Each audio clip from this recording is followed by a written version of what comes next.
Adil Palode, good morning. ഇന്നത്തെ പകൽ വളരെ പ്രധാനപ്പെട്ടതാണ്. പ്രത്യേകിച്ചും കഴിഞ്ഞ രാത്രി മുതൽ തന്നെ പാകിസ്ഥാൻ തയ്യാറെടുത്ത് അതിർത്തി വരെയൊക്കെ എത്തി തിരിച്ചുപോയി നിൽക്കുന്ന ഒരു സാഹചര്യം കൂടിയാണ്. എന്തൊക്കെയാണ് അതിർത്തി മേഖലയിൽ നിന്ന്, കുപ്വാരയിൽ നിന്ന് ഇപ്പോൾ നമുക്ക് നൽകാൻ കഴിയുന്ന വിവരങ്ങൾ? ഞാനിപ്പോൾ കുപ്വാരയിലേക്ക്, അതിർത്തി ഗ്രാമങ്ങളിലേക്ക് പോകുന്ന വഴിയിലാണുള്ളത്. ഈ വഴിയിൽ കൃത്യമായ പരിശോധനയുണ്ട്. പ്രത്യേക ജമ്മു കാശ്മീർ പോലീസിന്റെ പ്രത്യേക സംഘത്തിന്റെ പരിശോധനയാണ് ഈ റോഡിൽ പുരോഗമിക്കുന്നത്. അത്യാവശ്യക്കാരെ മാത്രമേ മുന്നിലേക്ക് കടത്തിവിടുകയുള്ളൂ. കൃത്യമായ പരിശോധനയുണ്ടാകും.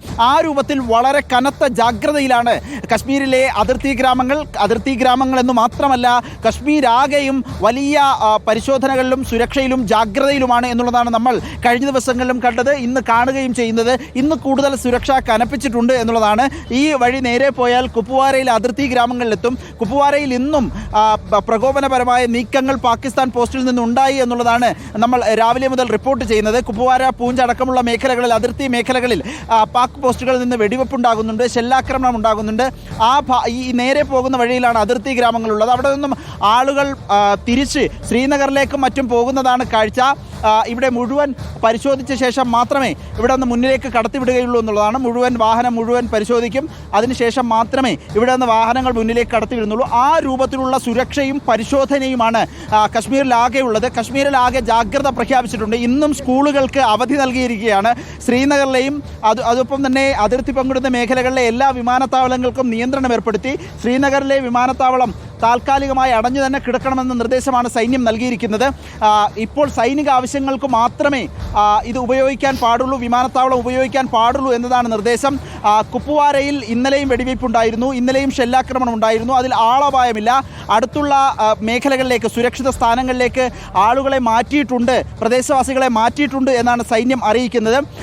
ഇപ്പോൾ ഈ നമുക്ക് ദൃശ്യങ്ങളിൽ കാണാം, കൃത്യമായ പരിശോധനയ്ക്ക് ശേഷം മാത്രം മുന്നിലേക്ക് ആളുകളെ കടത്തിവിടുന്നു എന്നതാണ്. ഇന്നലെ വന്ന വേദനാജനകമായ ഒരു വാർത്ത, 15 പേർക്ക് ഇന്നലെ അതിർത്തിയിൽ ഇന്ത്യൻ പൗരന്മാർക്ക് ജീവൻ നഷ്ടമായിരുന്നു.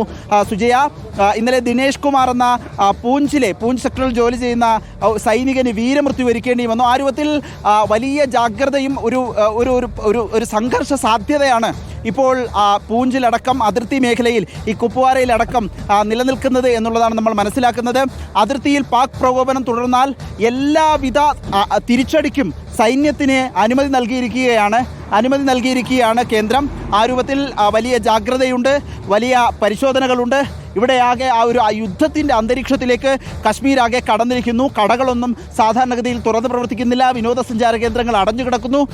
ഒരു തിരിച്ചടി പാകിസ്ഥാൻ്റെ ഭാഗത്തു നിന്ന് തുടരാനുള്ള സാധ്യത, അങ്ങനെയെങ്കിൽ തിരിച്ചടിക്കാനുള്ള സാധ്യത, തിരിച്ചടിക്ക് എല്ലാ സന്നാഹങ്ങളും ഒരുക്കി വയ്ക്കാനുള്ള നിർദ്ദേശം നേരത്തെ നൽകിയിരുന്നു. പ്രത്യേകിച്ച് വ്യോമതാവളങ്ങളിൽ, വ്യോമ യൂണിറ്റുകൾക്കും ഒപ്പം കരസേനയുടെ സൈന്യം പറയുന്ന കാര്യങ്ങൾ കൃത്യമായി അനുസരിച്ചുകൊണ്ടുള്ള ഏറ്റവും റെസ്പോൺസിബിൾ ആയിട്ടുള്ള റിപ്പോർട്ടിംഗ് ആണ് ആദിൽ പാലോട് ഇപ്പോൾ നടത്തിക്കൊണ്ടിരിക്കുന്നത്.